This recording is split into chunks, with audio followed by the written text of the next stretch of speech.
Bien, hermanos, continuamos exponiendo algunas clases introductorias al capítulo 11, versículo 17 en adelante de Primera de Corintios, que el apóstol Pablo trata el tema de la Santa Cena. En la clase anterior estuvimos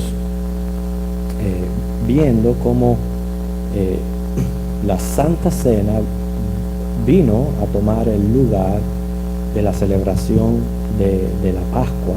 Más o menos desarrollamos ese tema. Hoy vamos a seguir viendo las ordenanzas.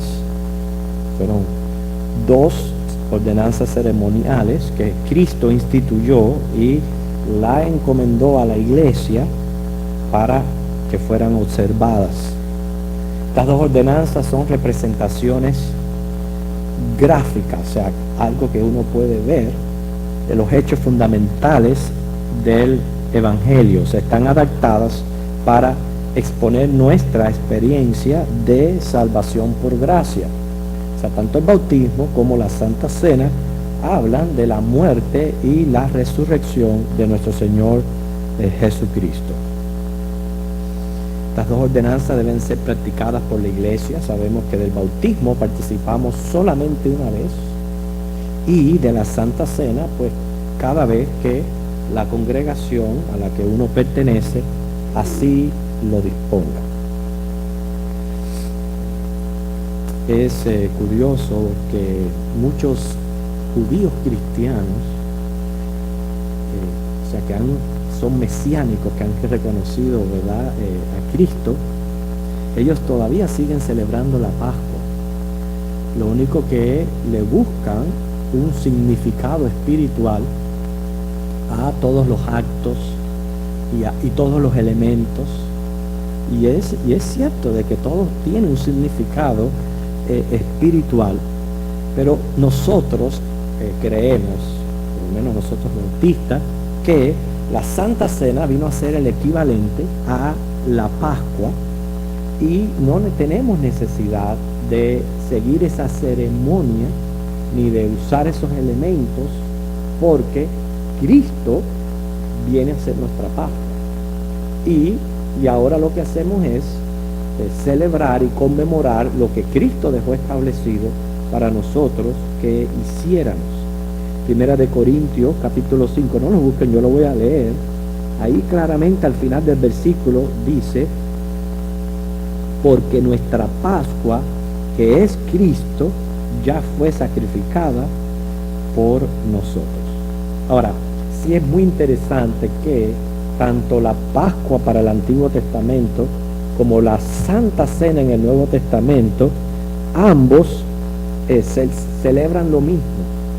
Por ejemplo, es una conmemoración con agradecimiento, igual que el pueblo agradecía por haber salido de Egipto. Nosotros agradecemos al Señor por el sacrificio de Cristo que nos libró del cautiverio del pecado. También nosotros tenemos comunión, que de eso vamos a estar hablando inmediatamente, y renovamos nuestro compromiso con el Señor, anticipando ya su segunda venida. La Santa Cena, hermanos, es un acto de comunión con Cristo. Es una de las cosas importantes que tenemos que entender. Es un acto de comunión, primeramente con Cristo. Y este versículo sí les invito a que lo busquen, Primera de Corintios capítulo 10, el versículo 16. Primera de Corintios 10, versículo 16.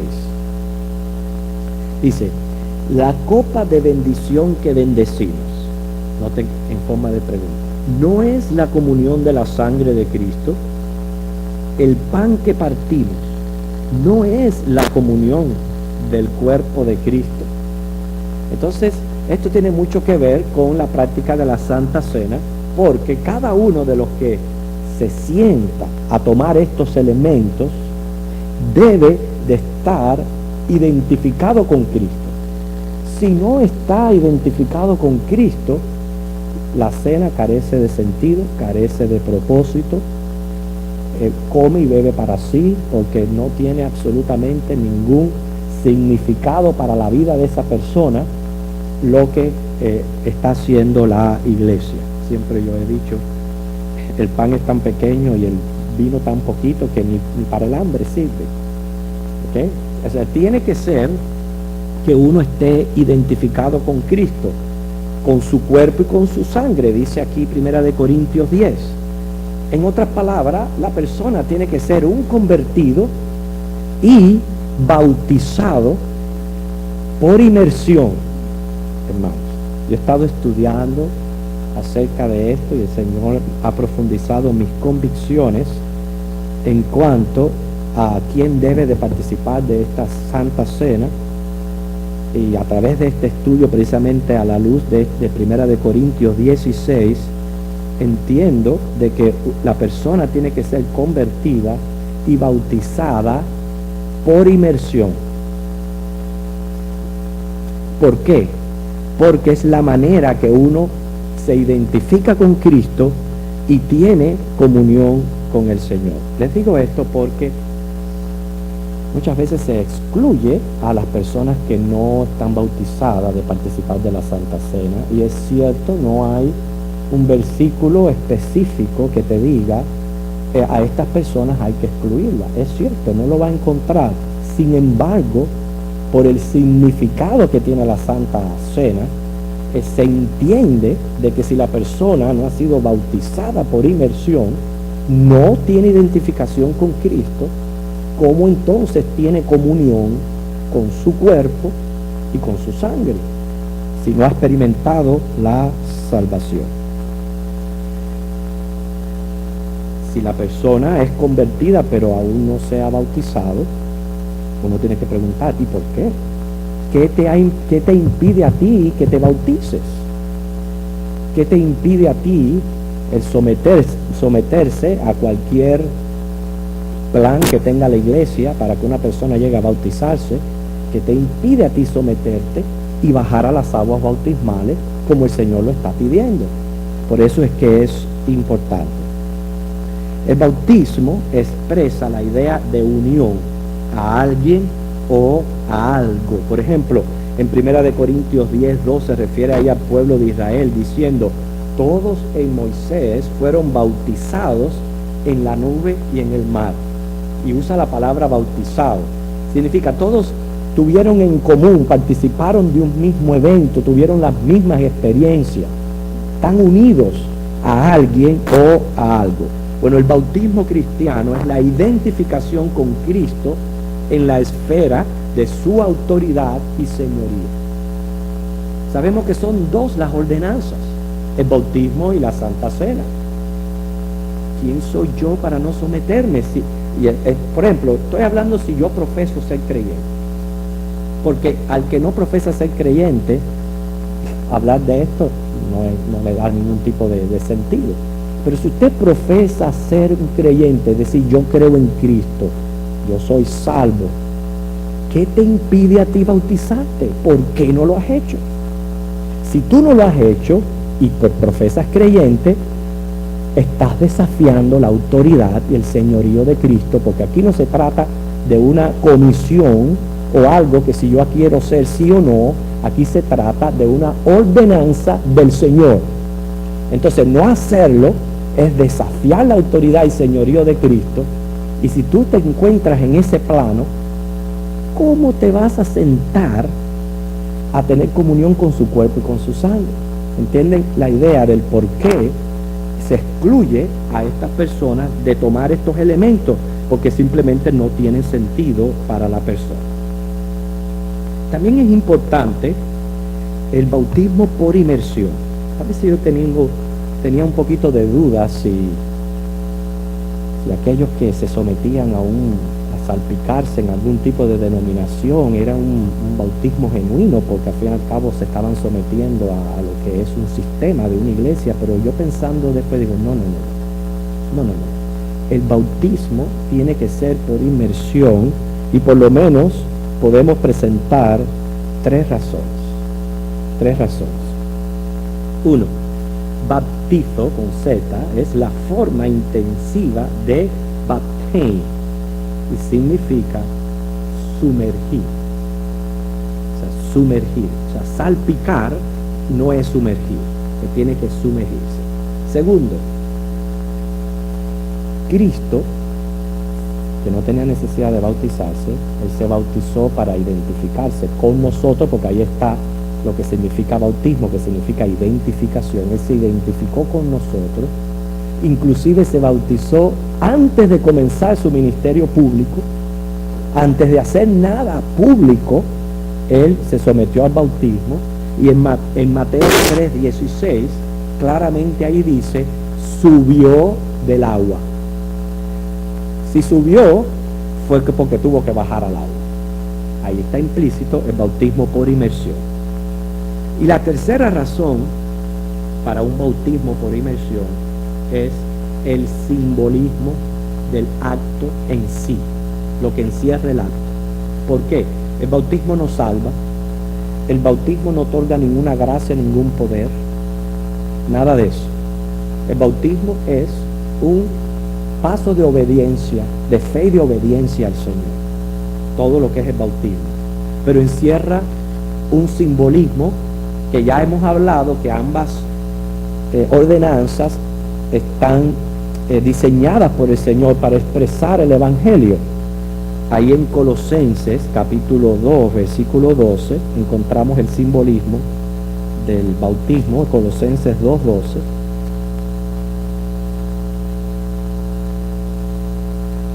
Por eso es que la persona se sumerge y sale del agua, porque dice Colosenses 2:12, sepultados con él en el bautismo, en el cual fuisteis también resucitados con él, mediante la fe en el poder de Dios, que le levantó de los muertos. Uno se identifica con el simbolismo del bautismo al ser sepultado y al resucitar, al salir del agua. Así que, aunque no hay un versículo específico que prohíbe la participación del no bautizado en la Santa Cena, yo pienso que todo lo que se ha planteado es suficiente evidencia para que queden excluidos de lo que es la Santa Cena. Están excluidos simplemente porque, número uno, o todavía no se han identificado con Cristo como Señor y Salvador, no tienen comunión con el pan y con el vino. Número dos, no se han bautizado en caso de ser creyentes, porque están desafiando la autoridad del Señor, que les ordena, bautícese. ¿Cree en el Señor Jesucristo y bautícese, si usted es un creyente? Y bautícese como lo expresa la Biblia.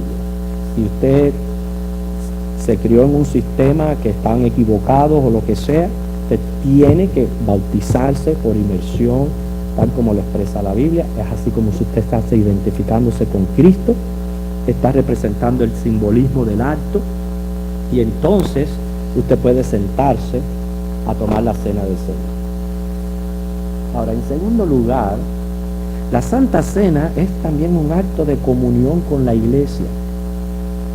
Volvemos al versículo que estamos tratando, 1 de Corintios, capítulo 10, versículo 17. 1 de Corintios, capítulo 10, versículo 17.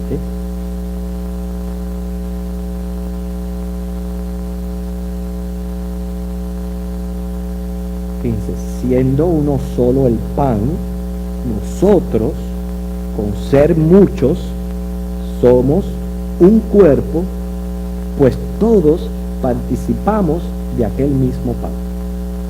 No solamente tenemos comunión con Cristo, pero también tenemos comunión con la iglesia. La iglesia es el cuerpo de nuestro Señor Jesucristo. Lo dice Efesios, capítulo 4, versículos del 1 al 6. Efesios 4, del 1 al 6. Pero noten, comenzando a leer desde el versículo 3, Efesios 4:3, dice: solícitos en guardar la unidad del Espíritu en el vínculo de la paz. Un cuerpo y un espíritu, como fuisteis también llamados en una misma esperanza de vuestra vocación. Un Señor, una fe, un bautismo, un Dios y Padre de todos, y el cual es sobre todos y por todos y en todos. El que participa de la Santa Cena tiene que también estar identificado con la iglesia, o sea, estar en comunión con el pueblo de Dios. Por eso es que tenemos que nosotros cuidarnos mucho de las enemistades entre hermanos en Cristo, porque somos llamados a mantener este vínculo de paz y de unidad y a mantener esta comunión. Entonces tenemos que evitar todo aquello que atente contra la unidad de la iglesia, o sea, contra la unidad de nosotros como un cuerpo ahí que somos, como hemos acabado de expresar. Es cierto que la única posibilidad que tenemos nosotros para tener una comunión con el Dios tres veces santo fue a través de Jesucristo. Él lo hizo posible. Sin Él no hubiera sido posible tener comunión con Dios. La justicia de Cristo, su sacrificio, como habla ahí Hebreos 10:14, esa sola ofrenda con la cual hizo perfecto para siempre a los santificados, nos permite a nosotros sentarnos a la mesa. Nos sentamos a tener comunión con Cristo. ¿Por qué? Porque ya estamos identificados con Él. Él es nuestro santificador, Él es nuestro justificador, y por Él tenemos comunión con Dios. Pero, sin embargo, lo que sí tenemos que estar alerta es precisamente las enemistades, porque la enemistad es prácticamente, valga la redundancia, el enemigo de la comunión. No hay comunión si hay enemistad. Y si hay enemistad, entonces ¿qué es lo que estamos teniendo? No estamos teniendo comunión. Fíjense que la palabra comunión significa participación en lo que es común. Y Pablo habla muy bien de nuestra responsabilidad como creyentes. Ahí en Romanos capítulo 12 hay una larga, extensa admonición para nosotros los cristianos, y una de ellas es: en lo que a nosotros nos sea posible, dice, estar en paz con todos los hombres. Fíjense, en lo que a nosotros nos sea posible. Yo sé que esto muchas veces es difícil, pero porque se trata de otras personas. Pero hermano, si a mí me sucede algo contra alguien, que sea porque la otra persona lo provocó y que no sea yo quien provoque el problema y el lío. Yo soy el que estoy llamado a mantenerme en paz y a bien con todos los demás en lo que me sea posible. Ahora, yo no soy responsable si la otra persona está de acuerdo conmigo en buscar y proceder de esta manera. Yo de eso no soy responsable. Si la persona no quiere aceptar mi perdón o mi amistad o lo que sea, eso es el problema de la persona. Yo tengo que velar por mí. O sea, de que yo procure estar bien con todos los hombres, que haga todo lo posible para que el problema no sea yo la causa del problema de la enemistad, para no ser yo una causa que rompa la comunión que debemos tener como un solo cuerpo que somos en Cristo Jesús. Así que por eso es que la Santa Comunión es una comunión con Cristo, y la comunión con Cristo conlleva el bautismo necesariamente, y es una comunión también con la iglesia de Cristo, donde el Señor nos llama a mantener el vínculo de la paz, a estar unidos, y si se resultan las cosas y asuntos que provocan enemistades, resolverlas, y no en el momento de la Santa Cena. Nosotros no estamos, en la Santa Cena no es para en ese momento estar resolviendo problemas. La Santa Cena es para tener comunión. Los problemas el cristiano los resuelve en el momento que se presenta. Si se presentó un pecado, ahí usted resuelve el pecado. Y si se presentó una situación difícil, ahí usted resuelve esa situación difícil. Para que cuando venga y se siente a tomar la cena, entonces con una limpia conciencia sabe que está teniendo comunión con el pueblo de Dios. Yo les hablé la semana anterior que íbamos a ver varias teorías relacionadas a la Santa Cena. Algunas de ellas son erróneas. O sea, no todo lo que es contradictorio puede ser verdad. Y es por eso que si tienen diferentes puntos de vista con relación a la Santa Cena, alguno está equivocado. Yo pienso que nosotros estamos en la correcta doctrina y a veces se las voy a presentar, teniendo en cuenta todos los aspectos que hemos tratado aquí, todo lo que decía el acto, etc. Pero bueno, lo primero que vamos a presentar es la teoría de la transubstanciación. Esta teoría la presenta la Iglesia Católica Romana. Ellos creen que el sacerdote es el que consagra el pan y el vino. Y en el momento que el sacerdote consagra el pan y el vino, estos, aún teniendo apariencias y cualidades de pan y vino, se convierten en la sustancia de la carne y la sangre de Cristo. Entonces, esa es la teoría de la transubstanciación. El creer que con la consagración del sacerdote, esos elementos, aunque sigan pareciendo pan y vino y sabiendo a pan y vino, se convierte en la sustancia del cuerpo y la sangre de Cristo. Quiere decir que se come y se bebe literalmente el cuerpo y la sangre de Cristo. Dicen que las partículas de pan y de vino se convierten en cuerpo, alma y divinidad, recibiendo así a Cristo por entero. Pero esto es un poquito contradictorio porque resulta ser que ellos dicen que no es necesario que se participe de los dos elementos. Los feligreses solamente reciben el pan, solamente los sacerdotes son los únicos que pueden participar de ambos. Así que si esta teoría fuera verdad, los únicos que están comiéndose y bebiéndose a Cristo son los sacerdotes, porque el pueblo nada más que le están dando carne. Eso si fuera verdad, pero sabemos nosotros que esa teoría no está de acuerdo con la palabra de Dios. Ahora hay otra teoría, que es la teoría de la consustanciación. Consustanciación es la que practica la Iglesia luterana. Hay una pequeña diferencia en estas teorías, que es lo que quiero que nosotros aprendamos a captar. Ellos niegan que la sustancia de pan y vino se cambien en la sustancia de Cristo. En esta palabra, ellos no están de acuerdo con la teoría de la transubstanciación.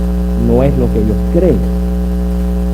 Pero ellos afirman que Cristo está presente en, con y bajo la sustancia del pan y del vino. O sea, la diferencia está, la transubstanciación piensa que los elementos se cambian en Cristo, y la consubstanciación afirma que Cristo está presente en los elementos, ahí dentro de los elementos. Porque Lutero insistió en una interpretación literal de las palabras de Jesús cuando él dijo: esto es mi cuerpo y esto es mi sangre. Él no permitió que se le diera un sentido figurativo o simbólico a los elementos y se basó en la omnipresencia del cuerpo de Cristo. Después vamos a ver por qué cada una de estas teorías no está correcta. Hay que añadir la teoría calvinista.